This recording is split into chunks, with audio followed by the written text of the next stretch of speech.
Hello everyone, welcome back to Pioneer Institute of commerce.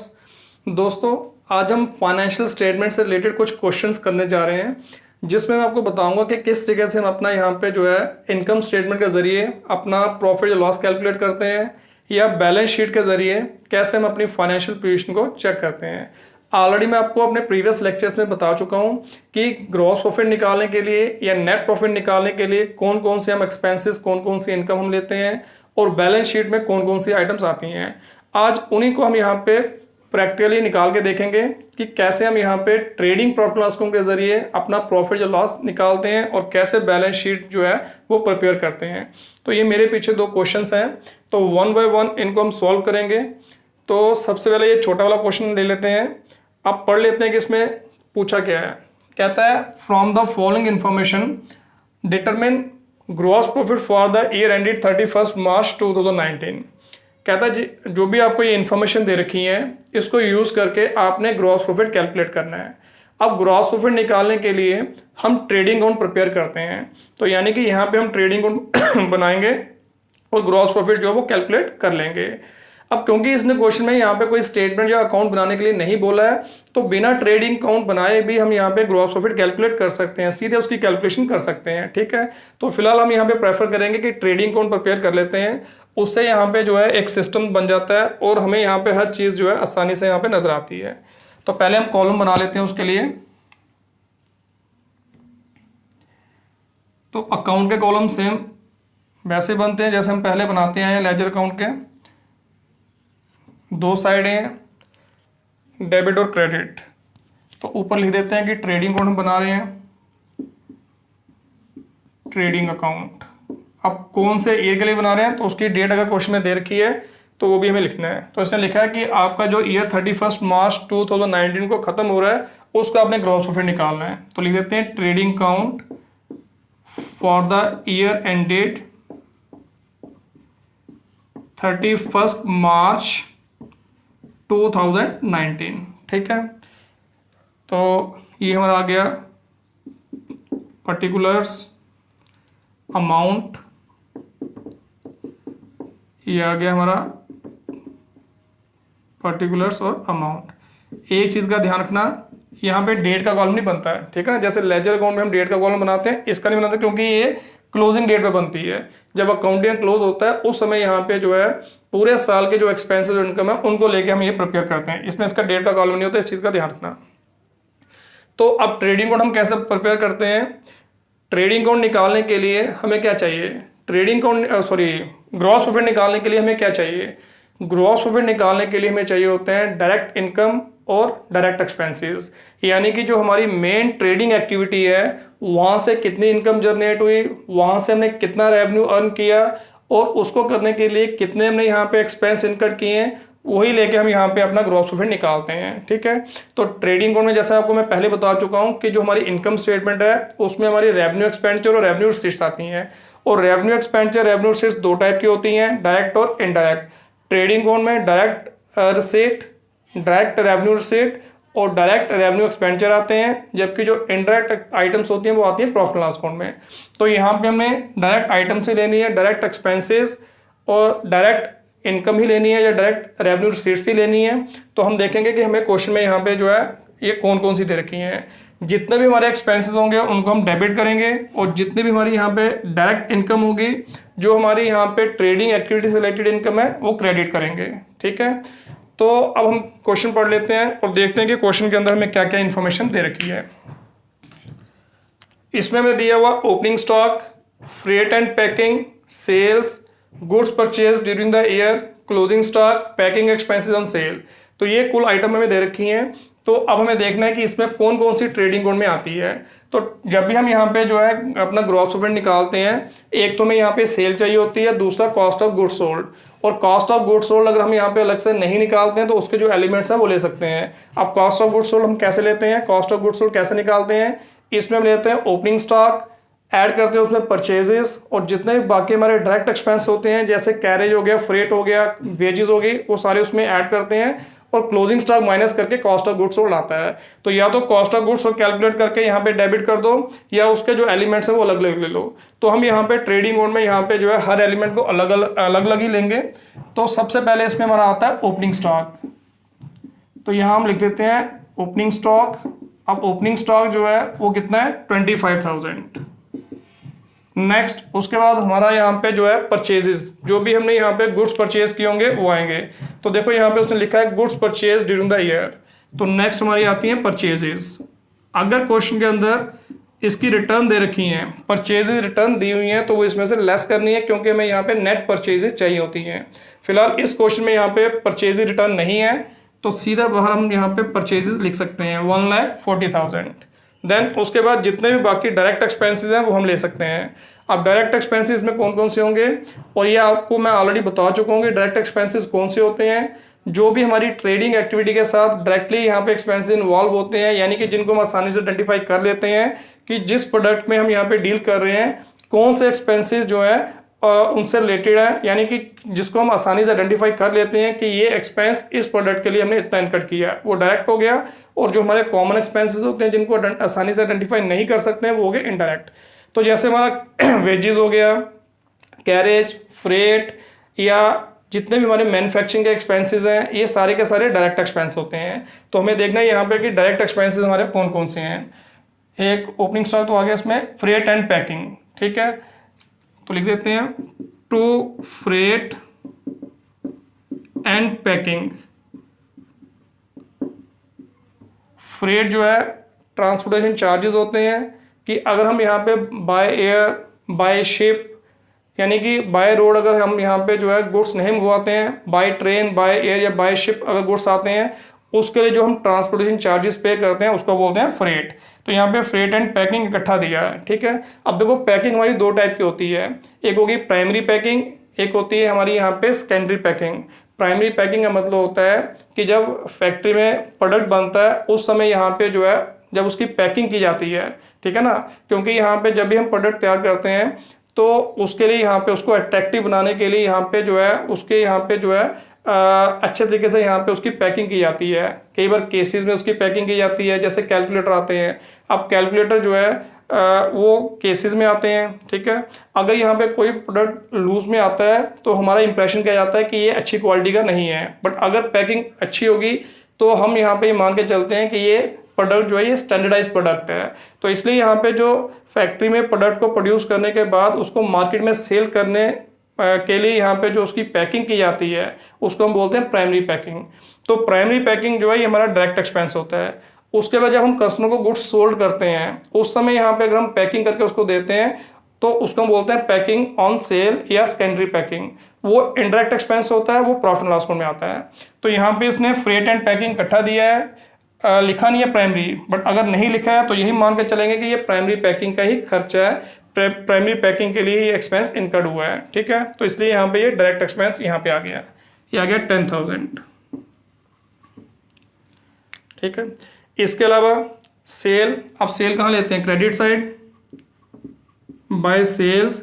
और cell के अगर return दे रखी है, सेल रिटर्न अगर होगी तो वो भी इसमें से माइनस कर देते हैं क्योंकि हमें नेट सेल चाहिए। फिलहाल यहाँ पे सेल रिटर्न नहीं है, तो ये आ गया 1,90,000।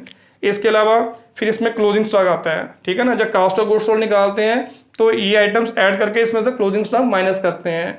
बट जब हम ट्रेडिंग और प्रिपेयर करते हैं और अलग अलग एलिमेंट्स लेते हैं तो क्लोजिंग स्टॉक यहाँ माइनस करने के लिए उसको क्रेडिट साइड डाल देते हैं। बात तो एक ही है, चाहे इसमें से माइनस करो चाहे क्रेडिट साइड लिख दो। पर जब हम अकाउंट बनाते हैं तो इसमें हमें फॉर्मेट के मुताबिक चलना है, तो जो आइटम जहाँ आती है वहीं डालनी है। तो क्लोजिंग स्टॉक हमारा कहाँ था, क्रेडिट साइड, ये आ गया 30,000।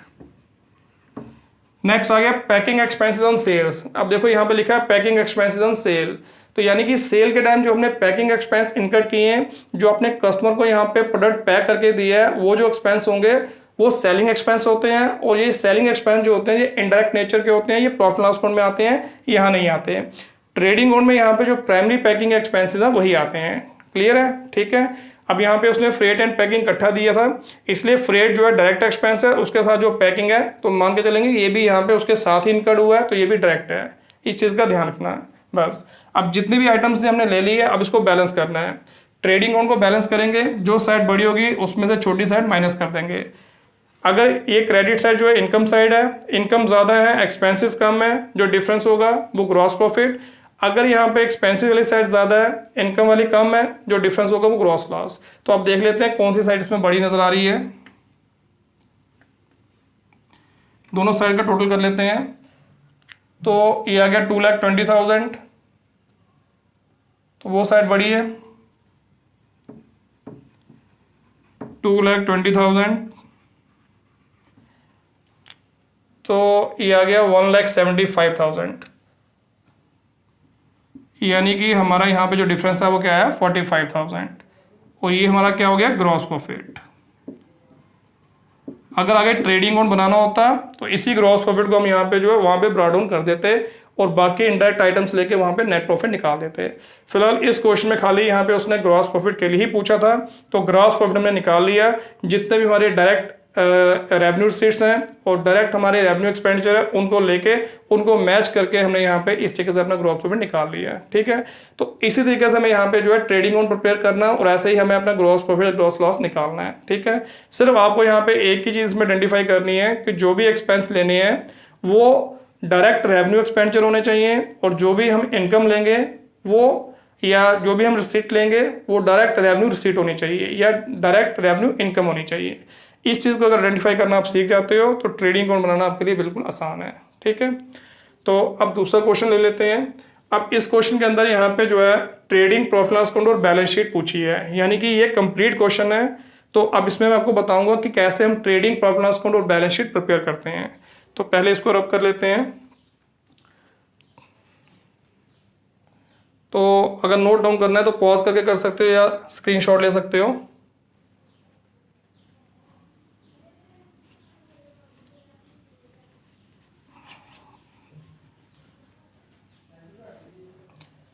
तो अब हम इसमें कॉलम बना लेते हैं पहले। तो कॉलम जो है वो बनेंगे हमारे ट्रेडिंग प्रॉफिट लॉस अकाउंट के। तो कॉलम तो सेम उसी तरीके से बनते हैं जैसे हमने अभी ट्रेडिंग अकाउंट का बनाया। दो साइडें हैं डेबिट और क्रेडिट।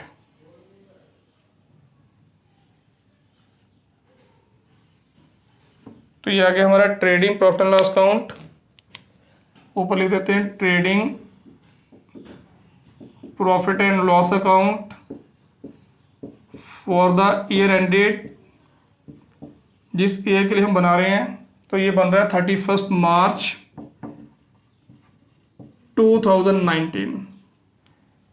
तो ये आ गया हमारा पर्टिकुलर्स अमाउंट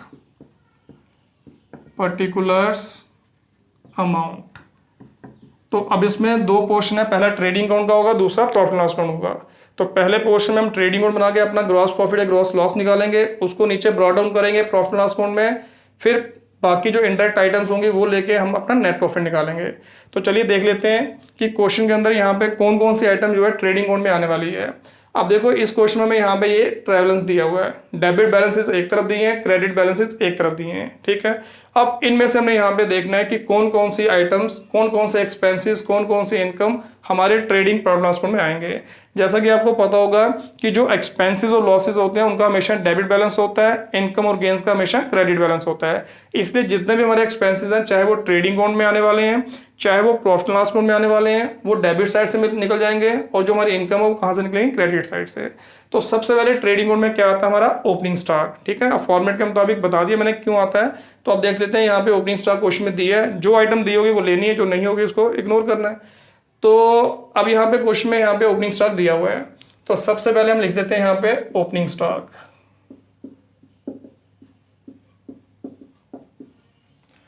अब यहाँ पे ओपनिंग स्टॉक हमें कितना दिया है, ओपनिंग स्टॉक दिया 2 लाख। तो यहाँ पे हमारा ओपनिंग स्टॉक आ गया 2 लाख। ओपनिंग स्टॉक के बाद हमारी आती है परचेजेस। तो ढूंढो यहाँ पे परचेजेस कहाँ दी हैं। देखो ये दी है परचेजेस। अब हमें इस चीज़ का ध्यान रखना है कि इसकी रिटर्न तो नहीं दी है। अगर परचेजेस रिटर्न होगी तो वो इसमें से माइनस करनी है और उसका बैलेंस कौन सा बैलेंस होता है, क्रेडिट, वो क्रेडिट साइड दी होगी। इस चीज़ का ध्यान रखना। फिलहाल यहाँ पे कुछ नहीं है। तो यहाँ पे आ गई हमारी परचेजेस, 2 परचेजेस। अब परचेजेस हमारी यहाँ पे 9 लाख। अब इसके बाद जितने भी हमारे बाकी डायरेक्ट एक्सपेंसेस हैं जैसे wages, carriage, freight, primary packing expenses, manufacturing expenses, वो सब आएंगे 1 बाय 1। तो ढूंढ लेते हैं इसमें कौन कौन सा है। नेक्स्ट आ गई हमारी वेजेस। वेजेस जो है ये भी हमारा यहाँ पे जो है डायरेक्ट एक्सपेंस है 50,000, जो अपने वर्कर्स को काम करने के बदले में हम यहाँ पे जो है पेमेंट करते हैं। ठीक है, वेजेस और सैलरी में फ़र्क समझना कि वेजेस जो होते हैं ये हम टाइम बेसिस पे देते हैं, यानी कि अगर हम यहाँ पे अपने वर्कर से काम करवाते हैं, जितने टाइम के लिए काम करवाया उतने टाइम के लिए जो अगर हमको पेमेंट करते हैं उसको हम बोलते हैं वेजेस। और अगर हम यहाँ पे फिक्स पीरियड के लिए उसको यहाँ पे पेमेंट करते हैं, यानी कि टाइम का कोई इशू नहीं है, उसको हमने एंगेज कर लिया, अब चाहे हम यहाँ पे उस एंगेजमेंट पीरियड में उससे काम लें चाहे ना लें, जो उसको हम पेमेंट हम करेंगे या जो हमने उसको पेमेंट करनी है उसकी सर्विस के बदले में, उसको हम क्या बोलते हैं सैलरी। ठीक है, फॉर एग्जाम्पल आप ले सकते हो, जैसे मान लो आपने यहाँ पे अपने मकान का कोई काम करवाना है, अब उसके लिए आप यहाँ पे लेबर लाते हो। अब लेबर को जो आप यहाँ पे पेमेंट करोगे वो डेली बेसिस पे करोगे, ठीक है ना, जितना वो काम करेंगे, एक दिन में यहाँ पे 8-9 घंटे उन्होंने काम करना है, उसके लिए यहाँ पे जो है 400 या 500 रुपये उन्होंने यहाँ पे जो आपसे ले जाना है। इसका मतलब टाइम के अकॉर्डिंग यहाँ पे आप उसको पेमेंट कर रहे हो। तो जिस दिन वो काम नहीं करेंगे उस दिन आप उनको कोई पेमेंट नहीं करोगे। तो जो टाइम के अकॉर्डिंग हम यहाँ पे जो है किसी को सर्विस लेने के बदले में पेमेंट करते हैं उसको हम बोलते हैं वेजेस। और जो हम यहाँ पे पीरियोडिकल बेसिस पे करते हैं कि भाई किसी को एंगेज कर लिया कि भाई आपने मेरे पास जो है ये इस महीने काम करना है, ठीक है, इस महीने काम करना है या आपने मेरे पास काम करना है परमानेंटली, तो मैं आपको मंथली इतनी पेमेंट करूंगा। अब महीने में चाहे हम उससे 25 दिन काम लेते हैं चाहे उससे 10 दिन काम लेते हैं, अगर हमने उसको यहाँ पे पीरियोडिकल बेसिस पे यहाँ पे जो है इंगेज किया है तो हमें उस पीरियड की उसको पेमेंट करनी ही करनी है। तो उसके लिए जो हम पेमेंट करेंगे उसको हम बोलते हैं सैलरी। ठीक है, तो सैलरी जो होती है ये पीरियोडिकल बेसिस पे दी जाती है और फिक्स होती है, चाहे हम उसकी सर्विस लेते हैं चाहे नहीं लेते हैं, बट अगर हमने यहाँ पे उसको इंगेज कर रखा है, किसी को भी इंगेज कर रखा है, तो उसके लिए वो हमें पेमेंट करनी है। वेजेस जो होती है ये हमारा डायरेक्ट एक्सपेंस होता है ट्रेडिंग अकाउंट में, और जो सैलरी होती है वो इनडायरेक्ट होता है, वो आता है हमारा प्रॉफिट एंड लॉस अकाउंट में। ठीक है, इसके अलावा वेजेस के अलावा और कौन सा एक्सपेंस है, कैरेज वगैरह देख लो, ये देखो कैरेज भी है, टू कैरेज हमारा आ गया 50,000। ठीक है, इसके अलावा और कोई एक्सपेंस इसमें नहीं है, मतलब डायरेक्ट एक्सपेंस नहीं है। तो अब उधर देख लेते हैं क्रेडिट साइड, हमारी कौन सी इनकम है जो डायरेक्ट नेचर की है, वो आ गई सेल। तो यहाँ पे एक तो आ गई हमारी सेल, अगर रिटर्न होगी सेल रिटर्न तो डेबिट साइड का बैलेंस होगा तो वहाँ से देख लेंगे, फिलहाल वहाँ पे नहीं है। तो सेल हमारी आ गई 15 लाख।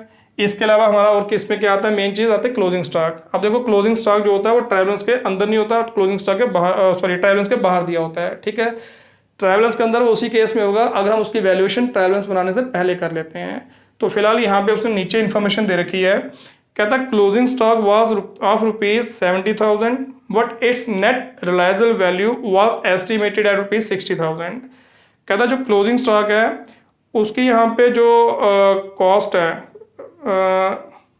उसकी जो कॉस्ट है वो 70,000 है, बट उसकी जो नेट रिलायबल वैल्यू है वो 60,000 है। ठीक है, क्लोजिंग स्टॉक 70,000 का है बट उसकी जो नेट रिलायबल वैल्यू वो कितनी है, 60,000।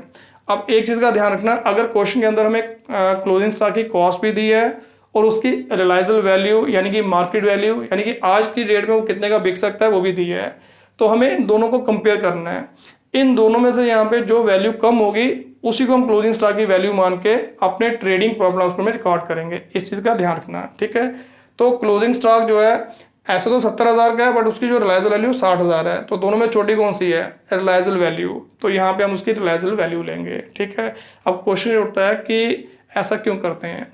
अब देखो मैंने आपको बताया था कि यहाँ पे जब अकाउंटिंग प्रोसेस हम यहाँ पे फॉलो करते हैं, अकाउंटिंग प्रोसीजर फॉलो करते हैं, तो कुछ अकाउंटिंग प्रिंसिपल्स का भी हम इस्तेमाल करते हैं। ठीक है ना, तो प्रिंसिपल जो है वो एक तरह से हमारे लिए गाइड का काम करते हैं, वो हमें बताते हैं कि आपको अकाउंट जो है वो किस तरीके से प्रिपेयर करने चाहिए। तो अकाउंटिंग प्रिंसिपल जो है ये भी अलग से एक टॉपिक है और काफ़ी इंपॉर्टेंट भी है, तो ये बाद में हम डिस्कस करेंगे, आने वाले लेक्चर्स में हम उनके बारे में भी डिस्कस करेंगे। तो फिलहाल इतना जान लो कि उनमें से एक हमारा प्रिंसिपल होता है प्रिंसिपल ऑफ प्रूडेंस। ठीक है, जिसे हम यहाँ पे जो है प्रिंसिपल ऑफ कंजर्वेटिज्म भी बोलते हैं। तो उस प्रिंसिपल के मुताबिक वो प्रिंसिपल कहता है कि अगर यहाँ पे आपका कोई भी फ्यूचर में कोई एक्सपेक्टेड लॉस होने वाला है, यानी कि होगा नहीं होगा बाद की बात है, बट अगर आपको एक्सपेक्टेशन है कि फ्यूचर में आपका कोई लॉस होगा या कोई एक्सपेंस इनकर होगा, उसके लिए कहता है आप पहले ही प्रोविजन बना के रखो, और अगर यहाँ पे कोई फ्यूचर की एक्सपेक्टेड इनकम है या कोई फ्यूचर में आपको कोई एक्सपेक्टेड प्रॉफिट नजर आ रहा है उसको इग्नोर करो। इस प्रिंसिपल के मुताबिक अगर फ्यूचर में यहाँ पे कोई हमारा एक्सपेक्टेड लॉस नजर आ रहा है, कोई एक्सपेक्टेड एक्सपेंस नजर आ रहा है, उसकी तैयारी हमें पहले करके रखनी है ताकि जब वो लॉस हो उस समय हमारे बिजनेस के ऊपर उसका बैड इंपैक्ट ना पड़े।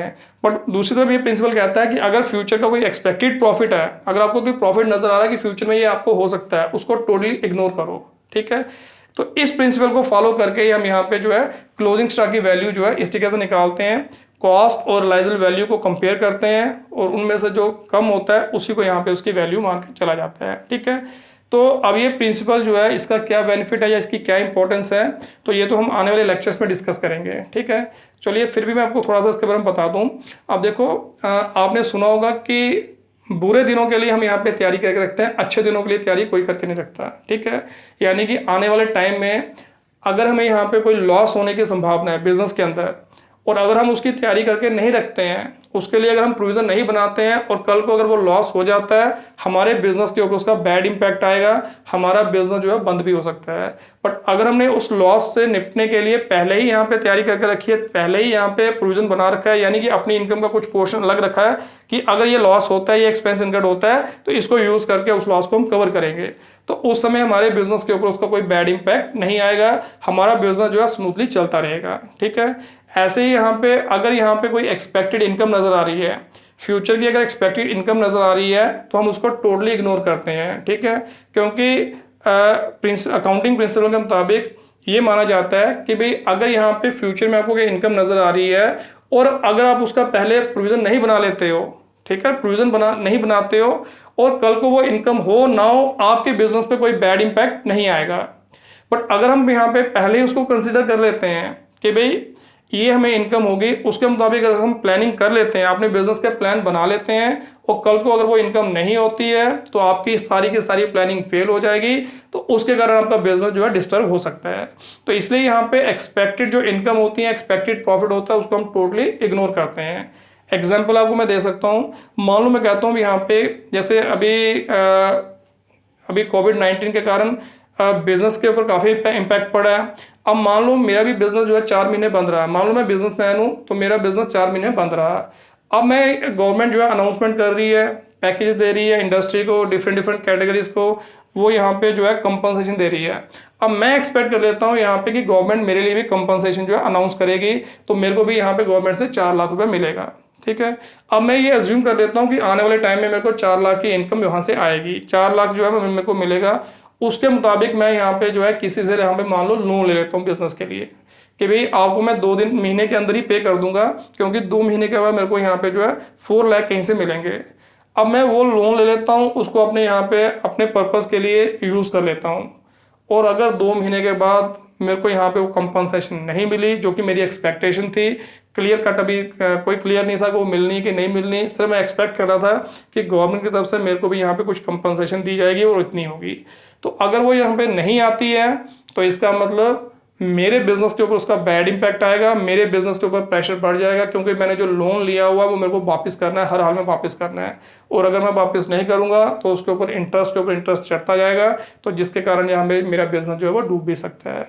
तो इसलिए यहाँ पे जो है इस प्रिंसिपल को हम फॉलो करते हैं कि जो फ्यूचर के एक्सपेक्टेड लॉसेज होते हैं उसको हम कंसिडर करके उसके लिए पहले ही प्रोविजन बना के रखते हैं, बिजनेस के अंदर उसकी तैयारी करके रखते हैं, और अगर कोई एक्सपेक्टेड इनकम है तो उसको हम यहाँ पे टोटली इग्नोर करते हैं। ठीक है, तो उसी प्रिंसिपल को फॉलो करते हुए ये क्लोजिंग स्टॉक की वैल्यूएशन की जाती है। अब देखो क्लोजिंग स्टॉक की कॉस्ट है अभी 70,000, ठीक है, बट उसकी जो रिलाइजेबल वैल्यू कितनी है 60,000, यानी कि अब यहाँ पे नजर आ रहा है कि स्टॉक अगर हम आज बेचते हैं तो 10,000 हमें लॉस होगा। ठीक है, अब जरूरी नहीं कि फ्यूचर में ये 60,000 के बिकेगा, हो सकता है 70 का बिके, 80 का बिके या 50 का बिके, बट फिर भी हमें यहाँ पे फिलहाल अभी लॉस कितना नजर आ रहा है 10,000। तो इसलिए अपनी बुक में हम यहाँ पे जो इसकी वैल्यू क्या मानेंगे 60,000। ठीक है, हम यहाँ पे जिस रेट पे उसको बेचेंगे उसको हम यहाँ पे ट्रीट नहीं करेंगे, क्योंकि अगर हम यहाँ पे उसको 70,000 पे डाल देते हैं यहाँ पे, और वाकई में अगर वो कल को यहाँ पे 60,000 की बिकती है तो हमारा तो यहाँ पे 10,000 का लॉस है, जबकि जब हमने ट्रेडिंग अकाउंट में उसको 70,000 का ले लिया तो यहाँ पे ऑलरेडी हमारा उसकी वजह से 10,000 का प्रॉफिट बढ़ गया है। और जबकि एक्चुअल में ऐसा होगा नहीं, हमारा यहाँ पे जो प्रॉफिट होगा नहीं। अगर वो यहाँ पे रिलायबल वैल्यू बिकती है तो हमारा उल्टा लॉस है। तो इसलिए यहाँ पे जो है इन दोनों में से जो छोटी वैल्यू होती है वही हम यहाँ पे कंसिडर करते हैं, ताकि यहाँ पे जो भी हमारे यहाँ पे एंटीसिपेटेड लॉसेज हैं उसको हम यहाँ पे जो है अपनी बुक में प्रोवाइड कर लें, और अगर कोई एंटीसिपेटेड इनकम है उसको टोटली इग्नोर करें। ठीक है, तो इतना याद रखो कि जब भी हमें क्लोजिंग स्टॉक की वैल्यू लेनी है तो कॉस्ट और रिलायबल वैल्यू यानी कि मार्केट वैल्यू दोनों में जो कम होगा उसी को लेके चलना है। तो इसलिए दोनों में से कम जो है वो 60,000 है। अब यहाँ पे हम ले लेते हैं क्लोजिंग स्टॉक की वैल्यू 60,000।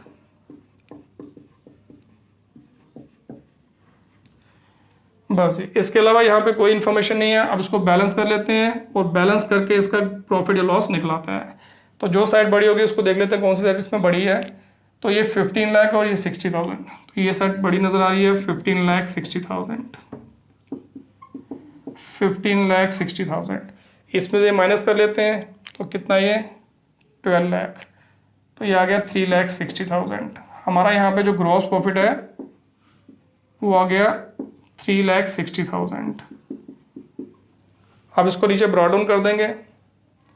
ठीक है, ये पोर्शन ट्रेडिंग अकाउंट का कंप्लीट हो गया। अब जो भी ग्रॉस प्रॉफिट निकला उसको हम प्रॉफिट एंड लॉस अकाउंट में ब्रॉड डाउन करेंगे और साथ ही प्रॉफिट एंड लॉस अकाउंट भी प्रिपेयर करेंगे by gross profit brought down 3,60,000। ठीक है, अगर आपको यहाँ पे ये प्रिंसिपल जो मैंने अभी आपको समझाया अगर यहाँ पे नहीं समझ आया तो कोई प्रॉब्लम नहीं है, कोई दिक्कत नहीं है, क्योंकि जब प्रिंसिपल वाला लेक्चर में लूँगा तो उसमें पूरा डिटेल में आपको एक एक पॉइंट हर एक एग्जाम्पल के साथ वहाँ पे क्लियर करूँगा। ठीक है, अगर यहाँ पे समझ आएगा तब भी अच्छी बात है, नहीं समझ आया तब भी कोई प्रॉब्लम नहीं है। सिर्फ इतना याद होगा कि स्टॉक की वैल्यूएशन कैसे की जाती है। बाकी जो चीज़ें हैं ये आने वाले टाइम में आपको मैं क्लियर कर दूंगा। तो फिलहाल अभी आप यहाँ पे अपना फोकस रखो ट्रेडिंग प्रॉफिट लॉस अकाउंट पे। तो ग्रॉस प्रॉफिट आ गया।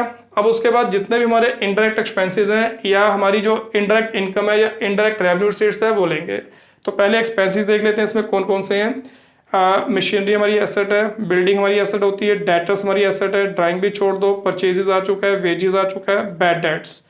बैड डेट्स का मतलब हो गया कि जो हमें यहाँ पे जो है अपने डेटर से पैसे नहीं मिले, हमने किसी को क्रेडिट पे गुड्स बेचे हैं और यहाँ पे कस्टमर को क्रेडिट पे गुड्स दिए हैं बट उसने यहाँ पे जो है पेमेंट करने से इनकार कर दिया या उससे पेमेंट नहीं मिली, वो जो लॉस होता है उसको हम क्या बोलते हैं, बैड डेट्स। तो अगर बैड डेट्स होते हैं तो ये भी प्रॉफिट लॉस में आते हैं।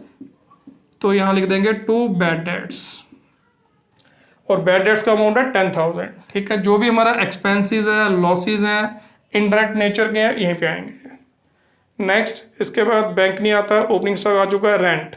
अब जो रेंट है ये भी हमारा इनडायरेक्ट एक्सपेंस है, टू रेंट 20,000। ठीक है, और जैसा कि आपको मैं ऑलरेडी बता चुका हूँ कि इनडायरेक्ट एक्सपेंसेस वो एक्सपेंसेस जो किसी पर्टिकुलर प्रोडक्ट से रिलेटेड नहीं होते, जिनको हम आसानी से आइडेंटिफाई नहीं कर सकते कि ये एक्सपेंस किस प्रोडक्ट के लिए कितना इनकट किया है, जो कॉमन नेचर के एक्सपेंसेस होते हैं। ठीक है ना, जैसे हमारी शॉप है, स्टेशनरी की शॉप है, वहाँ पे कई सारे प्रोडक्ट पड़े हुए हैं, वहाँ पे कॉपीज भी हैं, वहाँ पे रजिस्टर भी है, पेन, पेंसिल्स, कैलकुलेटर सब कुछ है। अब उस शॉप का जो हम रेंट पे कर रहे हैं वो कॉमन सभी प्रोडक्ट के लिए पे कर रहे हैं और हम यहाँ पे उसको प्रोडक्ट वाइज नहीं बांट सकते, इसलिए यहाँ पे जो रेंट है ये हमारा इनडायरेक्ट एक्सपेंस है। ठीक है, ऐसे और देख लो सन्ड्री एक्सपेंसेस। सन्ड्री एक्सपेंसेस का मतलब होता है जो हमारे छोटे मोटे खर्चे होते हैं, इनके लिए कोई अप्रोप्रिएट हम अकाउंट वगैरह ओपन नहीं कर सकते हैं तो उसको फिर हम एक ही हेडिंग के अंदर रखते हैं। ठीक है, छोटे छोटे खर्चे होते हैं कई बार, उनके लिए अलग अलग अकाउंट ओपन करने की जगह उसको यहाँ पे एक ही हेडिंग के अंदर रखते हैं। इनको हम सन्ड्री एक्सपेंसेस भी कहते हैं, इनको हम मिसलेनियस एक्सपेंसेस भी कह सकते हैं, ऑफिस एक्सपेंसेस भी कह सकते हैं, ट्रेड एक्सपेंसेस भी कह सकते हैं। तो ये जो आइटम्स होंगी ये भी हमारी इनडायरेक्ट नेचर की होंगी, क्योंकि इसमें यहाँ पे छोटे छोटे कई सारे टाइप के खर्चे होते हैं जिनको हम प्रोडक्ट वाइज आइडेंटिफाई नहीं कर सकते। तो सन्ड्री एक्सपेंसेस अगर होंगे तो वो भी यहीं पे आने हैं, टू सन्ड्री एक्सपेंसेस। अब सन्ड्री एक्सपेंसेस यहाँ पे कितना अमाउंट है, 10,000। तो ये आ गया हमारा 10,000। इसके बाद कैरी आ चुका है कमीशन।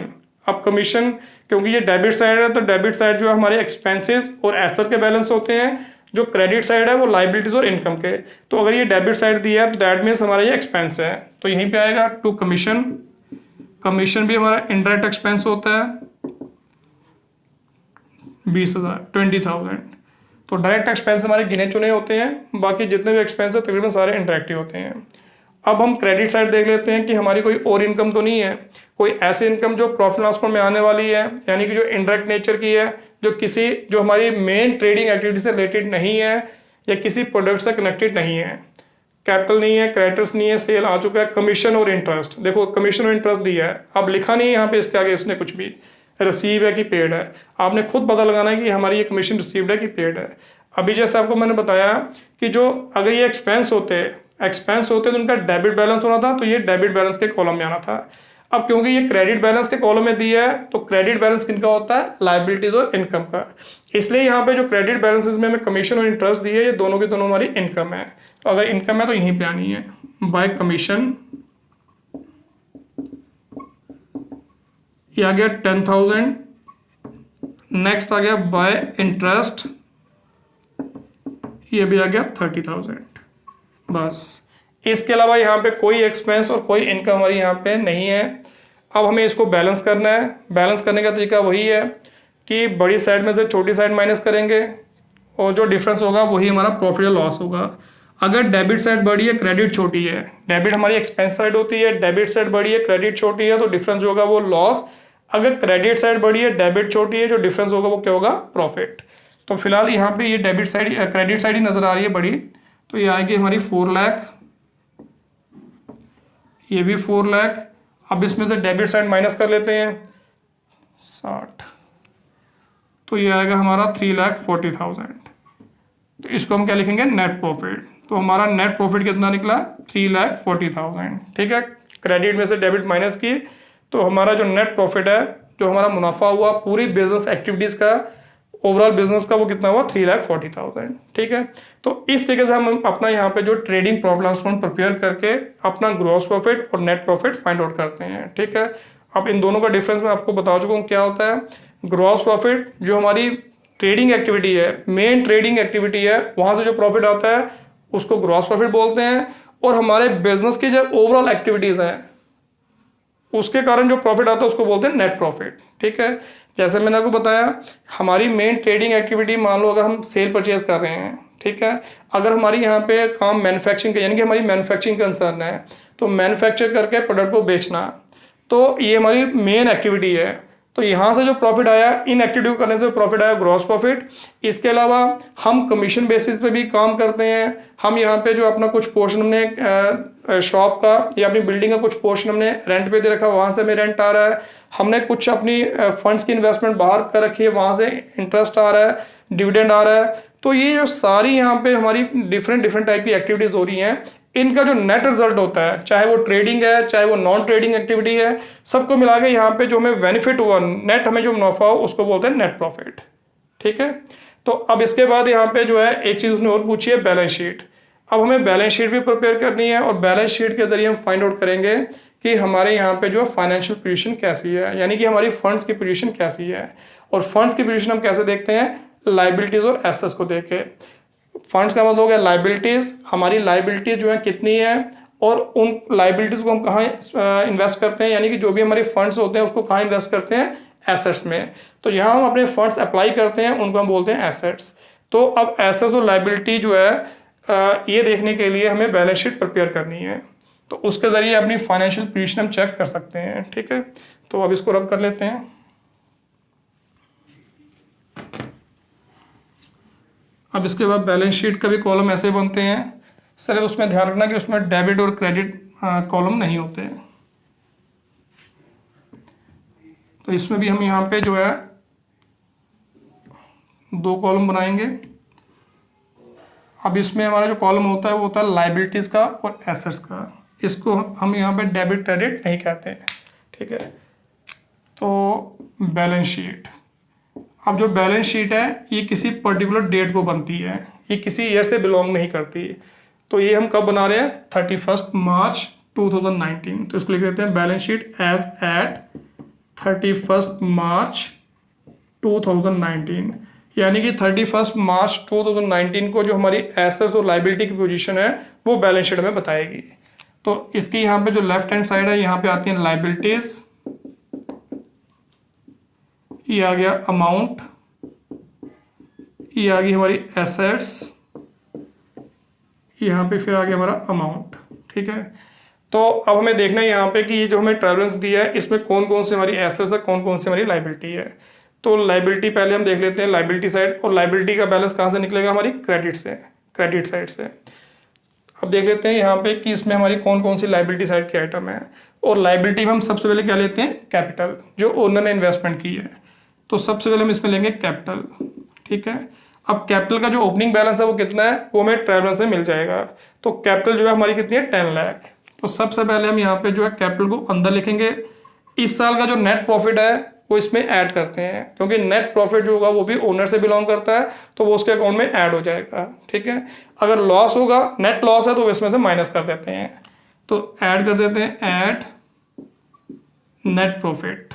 अब हमारा नेट प्रॉफिट कितना आया था, शायद वो 3,40,000 था, 3,40,000। अब इन दोनों को ऐड करके अंदर ही 13,40,000। अब हमें देखना है इसके बाद, अगर हमें ड्राइंग्स की हैं, ओनर ने अगर यहाँ पे ड्राइंग्स की हैं, पर्सनल यूज़ के लिए पैसा विड्रा किया बिजनेस से, तो वो इसमें से लेस हो जाती हैं।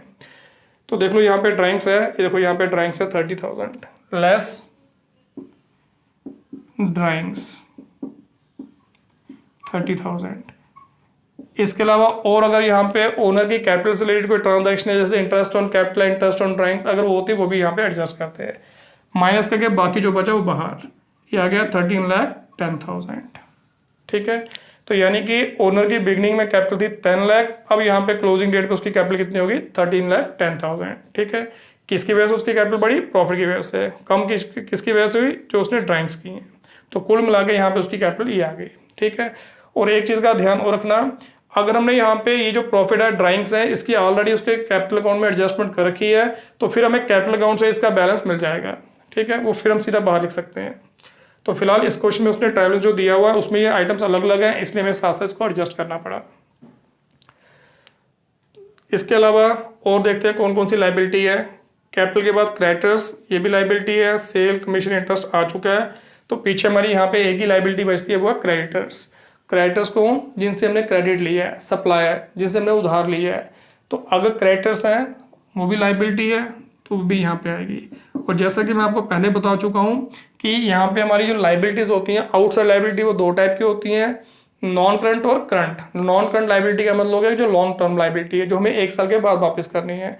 और करंट लाइबिलिटी का मतलब हो गया जो विद इन 1 ईयर हमें पे करनी है। तो क्रेडिटर्स हमारी करंट लाइबिलिटी है। तो यहाँ पे फिलहाल हेडिंग देने की जरूरत नहीं है, जो लाइबिलिटी होगी हम लिखते जाएंगे, कोई प्रॉब्लम नहीं है। 1,50,000 सिर्फ कंपनी के केस में हमें ध्यान रखना होता है, जब कंपनी की हम यहाँ पे फाइनेंशियल स्टेटमेंट प्रिपेयर करते हैं तो वहाँ पे हमें हेडिंग देनी पड़ती है, बट यहाँ पे ज़रूरत नहीं है। अब इसके अलावा यहाँ पे कोई लाइबिलिटी नहीं है। अब हम एसेट्स देख लेते हैं। एसेट्स के जितने भी हमारे बैलेंसेस होंगे वो कहाँ से निकल के आएंगे, डेबिट बैलेंसेस में से, यानी कि एसेट्स के हमेशा डेबिट बैलेंस होते हैं। तो एसेट जो है वो हमें इस तरफ दे रखी होगी। तो हमें देखना है यहाँ पे कौन कौन सी हमारी एसेट्स हैं। सबसे पहले इसमें मशीनरी आ गई, बिल्डिंग आ गई। अब मशीनरी हमारी फिक्स्ड एसेट है, बिल्डिंग भी फिक्स्ड एसेट है, तो ले लेते हैं पहले मशीनरी। मशीनरी कितनी दी है, 4 लाख। अब देखो कई बार यहाँ पे क्वेश्चन के अंदर इनकी डेप्रिसिएशन भी दी होती है कि भाई आपने इस साल जो मशीनरी यूज़ की उसके कारण उसकी इतनी वैल्यू कम हुई। अगर किसी एसेट की डेप्रिसिएशन दी होगी तो उसको हम यहाँ पे उसकी कॉस्ट में से, वैल्यू में से लेस कर देते हैं, अगर दी होगी तो। नहीं दी होगी तो सीधा बाहर, ठीक है। यहाँ पे फिलहाल डेप्रिसिएशन का कोई पॉइंट नहीं है, इसलिए जो हमें यहाँ पे बैलेंसेस दे रखे हैं वो हमें सीधा बैलेंस शीट में लेते जाना है। बाकी ये एडजस्टमेंट वाले क्वेश्चन आगे आएंगे, फिर आपको बताएंगे। मशीनरी के बाद आगे नेक्स्ट बिल्डिंग। बिल्डिंग भी हमारी फिक्स एसेट है। बिल्डिंग, अब बिल्डिंग कितनी है, 3 लाख। इसके अलावा और देख लो, इसके बाद हमारे डेटर्स आ गए। डेटर्स, उसके बाद bank balance, then closing stock, बस यही 3 आइटम्स हैं। और जैसा कि आपको मैंने बताया था कि जो फिक्स्ड एसेट है उसको भी हम यहाँ पे, उसकी भी 3 कैटेगरीज होती हैं मेन। पहले सॉरी, जो एसेट्स हैं उसकी 3 कैटेगरीज होती हैं। पहले फिक्स्ड एसेट, उसके बाद नंबर 2 इन्वेस्टमेंट, फिर आती है करंट एसेट्स, ठीक है। अब हमारी फिक्स एसेट यही थी। अब बाकी जो 3 बची हैं वो हमारी करंट एसेट्स हैं, यानी कि वो एसेट जिसको विद इन 1 ईयर आसानी से बिना उसकी वैल्यू के लॉस हुए हम कैश में कन्वर्ट कर लें, ऐसी एसेट को बोलते हैं करंट एसेट्स। या जिसको हम यहाँ पे जो है शॉर्ट टर्म के अंदर पूरा यूज़ कर लें, जिसका बेनिफिट में शॉर्ट टर्म में मिल जाता है, यानी कि विद इन 1 ईयर मिल जाता है। जैसे डेटर्स हो गए, डेटर्स हमारी करंट एसेट है। क्यों? डेटर्स कौन होते हैं? जिनको हमने क्रेडिट दिया हुआ है, कस्टमर को क्रेडिट दिया है। अगर कस्टमर को हम क्रेडिट देते हैं तो 2-4 महीने का ही देते हैं, उसको 2 साल 3 साल का क्रेडिट नहीं देते। तो यानी कि 1 साल के अंदर अंदर ही यहाँ पे जो डेटर्स हैं वो कैश में कन्वर्ट हो जाएंगे। नॉर्मली ऐसा होगा। अगर वो पेमेंट ना करे वो अलग चीज़ है, बट हम ये मान के चलेंगे कि अगर 1 महीने का 2 महीने का क्रेडिट दिया है तो 1-2 महीने के बाद हमें पेमेंट मिलेगी। तो डेटर जो है ये हमारी करंट एसेट हुई। स्टॉक भी जो हम लाते हैं वो साल के अंदर जितना बिक जाए उसी हिसाब से लाते हैं, ठीक है। 4 साल का स्टॉक हम इकट्ठा नहीं रखते हैं, ठीक है। तो जितना स्टॉक 1 साल में क्लियर हो जाए उतना ही हम यहाँ पे जो है स्टॉक लाते हैं। इसलिए स्टॉक भी नॉर्मली विदिन 1 ईयर हम यहाँ पे जो है कैश में कन्वर्ट कर लेते हैं। तो इसको हम क्या बोलेंगे? करंट एसेट, ठीक है। ना बिके वो अलग चीज़ है, बट बिजनेसमैन हमेशा स्टॉक जो है इसी पॉइंट ऑफ व्यू से लाता है कि उसको साल के अंदर अंदर ही क्लियर करना है। और आपने अक्सर देखा होगा कि जब क्लोजिंग डेट्स आती हैं, क्लोजिंग मतलब ईयर क्लोज होता है, तो कई यहाँ पे जो बिजनेसमैन है वो स्टॉक क्लियरेंस सेल लगा देते हैं कि अपना स्टॉक उन्होंने क्लियर करना है, बेचना है, उसके लिए वो सेल लगा देते हैं, ठीक है ना। तो स्टॉक भी हमारी करंट एसेट। इसके अलावा जो भी हमारा कैश बैलेंस है, कैश इन हैंड है, कैश एट बैंक है, वो तो हमारा ऑलरेडी लिक्विड फॉर्म में है, वो तो ऑलरेडी हमारी करंट एसेट है। तो अब इसमें देखते हैं हमारी कौन कौन सी करंट एसेट्स हैं। तो यहाँ पे मैंने 3 बताई थी। एक आ गया डेटर्स, इसका अमाउंट आ गया 4 लाख। इसके अलावा क्लोजिंग स्टॉक, ये भी हमारी करंट एसेट है। क्लोजिंग स्टॉक वही जैसे मैंने बताया था, क्या वैल्यू ली हमने? 60,000। क्लोजिंग स्टॉक यहाँ पे आ गया 60,000। इसके अलावा फिर हमारा बैंक बैलेंस दिया है। बैंक लिखने का मतलब होता है ये हमारा बैंक बैलेंस है। तो कैश एट बैंक, ये भी हमारी करंट एसेट है। कैश एट बैंक ये आ गया 3 लाख बस। इसके अलावा यहाँ पे कोई हमारे यहाँ पे जो है एसेट्स और लायबिलिटी नहीं है। अब इसको टोटल करेंगे, दोनों साइडें बराबर आनी चाहिए। अगर दोनों साइडें बराबर हैं दैट मीन्स हमारी यहाँ पे जो फाइनेंशियल स्टेटमेंट एकदम करेक्ट है, ठीक है। अगर ये साइड बराबर नहीं है तो कहीं ना कहीं गड़बड़ है, क्योंकि ये लायबिलिटी है, ये हमारी रिसोर्सेज साइड है, फंड साइड है। फंड्स कहाँ से है ये साइड बता रही है, और जितने फंड्स होंगे उतने हम यूज़ कर सकते हैं। तो कहाँ का हमने यूज़ किया ये साइड बता रही है। तो इसलिए यहाँ पे दोनों साइडें जो है हमेशा बराबर रहती हैं। तो इनको अब टोटल कर लेते हैं, कितना आ गया ये? 14,60,000।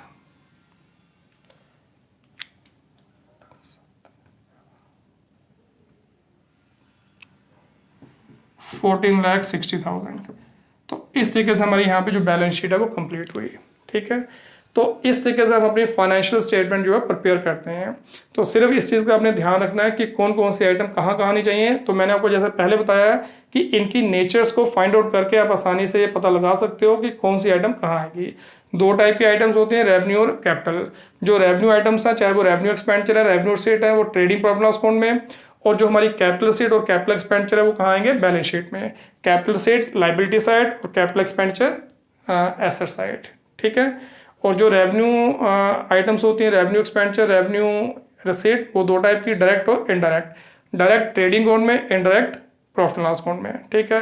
और डायरेक्ट का मतलब जो हम आसानी से यहाँ पे जो है आइडेंटिफाई कर लेते हैं कि जो हमारी मेन ट्रेडिंग एक्टिविटी है, जो एक्सपेंस इनकम उससे बिलोंग करते हैं, या जिस प्रोडक्ट्स के हम आसानी से आइडेंटिफाई कर सकते हैं कि ये एक्सपेंस या ये इनकम इस प्रोडक्ट से जनरेट हुई है इनकम, या इस प्रोडक्ट के ऊपर ये एक्सपेंस इनकट किया वो डायरेक्ट हो गया।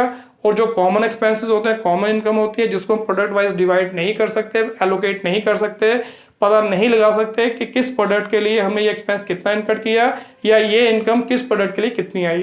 तो ऐसी इनकम या एक्सपेंस को हम बोलते हैं इनडायरेक्ट, वो आती है प्रॉफिट एंड लॉस अकाउंट में। क्लियर है? तो दोस्तों ये थी हमारी फाइनेंशियल स्टेटमेंट। तो अब इन्हीं से रिलेटेड कुछ क्वेश्चन जो है और करेंगे अगले सेशन में। अब क्योंकि इसमें कुछ हमें एडजस्टमेंट भी करनी होती हैं, कई बार हमें यहाँ पे एडिशनल इन्फॉर्मेशन दी होती हैं, और वो एडिशनल इन्फॉर्मेशन काफ़ी इंपॉर्टेंट है। आपके एमसीक्यूज में भी वो कई सारी पूछी जा सकती हैं। तो अगले कुछ सेशंस में हम यहाँ पे जो है उनसे रिलेटेड जो है क्वेश्चन करेंगे। तो दोस्तों आज का सेशन आपको कैसा लगा इसके लिए कमेंट ज़रूर करिए। और अगर आज का लेक्चर आपको पसंद आया, अगर आपको लगा कि आपने कुछ सीखा है, तो इसको शेयर और लाइक ज़रूर कीजिए, और मेरा चैनल जो है वो सब्सक्राइब करना ना भूलिए। तो चलिए दोस्तों, मिलेंगे अपने अगले सेशन में कुछ और क्वेश्चन के साथ। Thank you very much.